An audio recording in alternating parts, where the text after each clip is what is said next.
আগামী ডিসেম্বর মাসে অনুষ্ঠিত হওয়ার কথা থাকলেও অমর একুশে বইমেলা এবার আর হচ্ছে না। রোববার বাংলা একাডেমির মহাপরিচালক অধ্যাপক মোহাম্মদ আজমের স্বাক্ষরিত এক বিজ্ঞপ্তিতে বিষয়টি জানানো হয়েছে।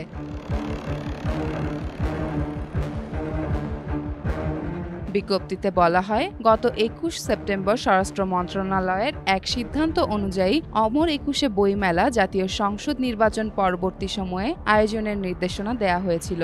এ প্রেক্ষাপটে বাংলাদেশের পুস্তক প্রকাশক ও বিক্রেতা সমিতি এবং সংশ্লিষ্ট পক্ষগুলোর মতামতের ভিত্তিতে আগে ঘোষিত তারিখ স্থগিত করা হলো।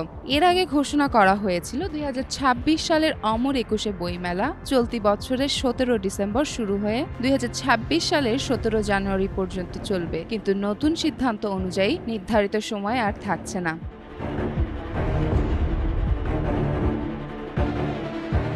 আজ সন্ধ্যায় বাংলা একাডেমির মহাপরিচালক অধ্যাপক মোহাম্মদ আজম খান জানান, বাংলাদেশ পুস্তক প্রকাশক ও বিক্রেতা সমিতি সহ সংশ্লিষ্ট সবার সঙ্গে আলোচনা করে ডিসেম্বরের মেলা আয়োজনের সিদ্ধান্ত নেওয়া হয়েছিল। তবে স্বরাষ্ট্র মন্ত্রণালয়ের নির্দেশনা আসার পর সেই সিদ্ধান্ত আর বহাল রাখা হয়নি। তিনি জানান, সংশ্লিষ্ট সব পক্ষের সঙ্গে নতুন করে আলোচনা করে পরে মেলার সময় নির্ধারণ করা হবে। বাংলাদেশে অমর একুশে বইমেলা শুধু একটি সাংস্কৃতিক আয়োজনই নয়, বরং জাতির ভাষা আন্দোলনের স্মৃতিকে জাগিয়ে রাখার গুরুত্বপূর্ণ মাধ্যম।